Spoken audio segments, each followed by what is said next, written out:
Hi.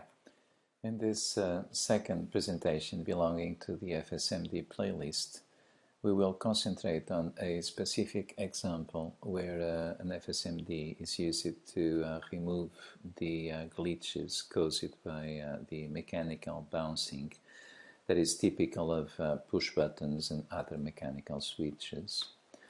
After watching this presentation, I hope that you will be able to use an ASMD chart to specify the behavior of an FSMD. The debouncing operation consists of removing the glitches that you see here, and they are caused because a mechanical contact does not provide a perfect 0 to 1 or 1 to 0 transition. The mechanical contact actually bounces a few times before reaching its final stable position, and the transitions in the corresponding electric signal, which are shown here, might easily disturb the operation of the digital circuits that are connected to this switch. We therefore need to generate a signal that provides a clean transition, as shown in this example, where the dB level output is the equivalent debounced version. In the case that we will consider in this presentation, the debouncer circuit will also generate a dB tick output, which is just an edge detector output associated to dB level. The debouncer itself will be based on a 21-bit counter, and its operation is indeed easy to describe. Whenever we detect the first glitch, the counter will start to count down from its initial value, but it will take a few tens of milliseconds to reach 0. And it's only when it reaches 0 that the dB level output will go from 0 to 1. But if a new glitch is detected during this process when the counter is counting down, the counter will be ordered to restart from the initial value. And so it is only when no further glitches are detected while the counter is decrementing that the counter will finally be able to reach 0 and the clean dB level output will be asserted. Now, to implement this debouncer circuit, we will use an FSMD or a simple FSMD where the 21-bit counter makes up the data path and a small finite state machine is used as a controller, looking if the counter reaches 0 and generating the restart order if a new glitch is detected. This slide shows the ASMD chart for this FSMD.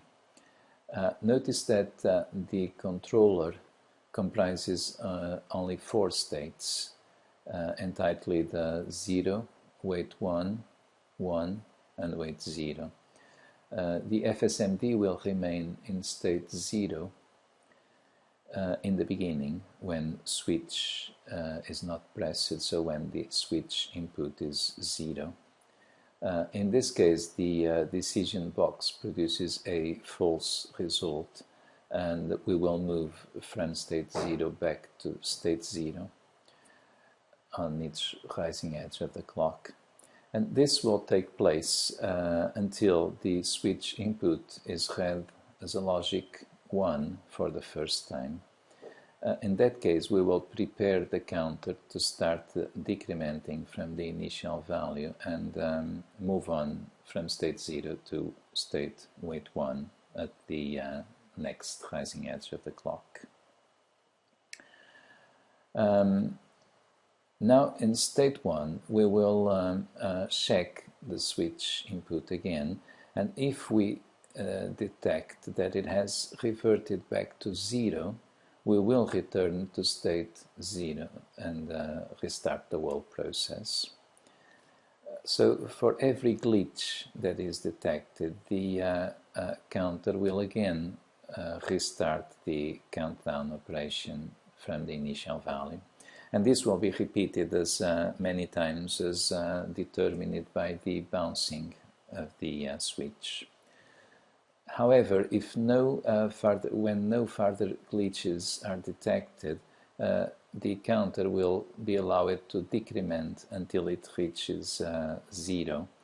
And when that happens, the dB tick output will be asserted to notify that the clean transition is going to take place on the dB level output.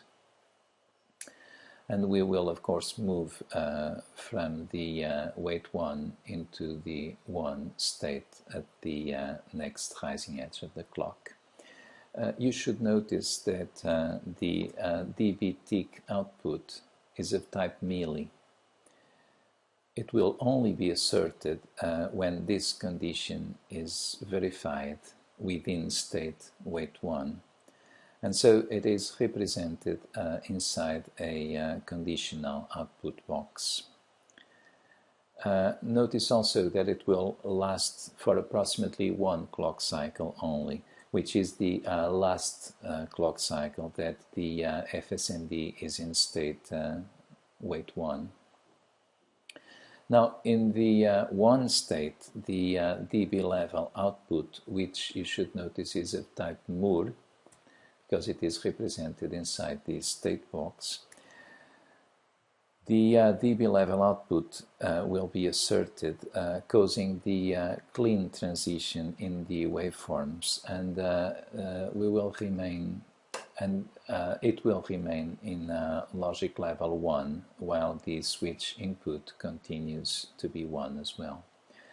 As soon as the first 0 glitch is detected in state 1, the control path will prepare the counter to restart the countdown process now for the 1 to 0 transition, and the whole sequence will take place again for this new transition back to 0.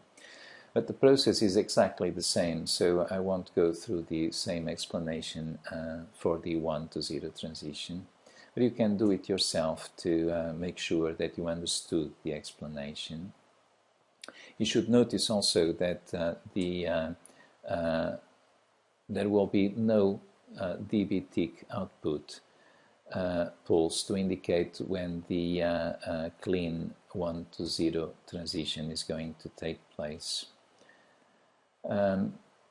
When the counter is finally able to reach 0, while in this state wait 0, we will go back to the beginning. We will simply go back into the beginning, and the complete process starts over once again.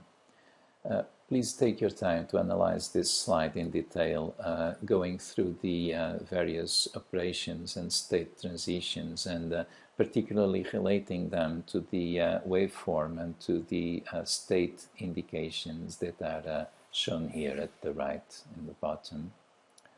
Thank you for your attention.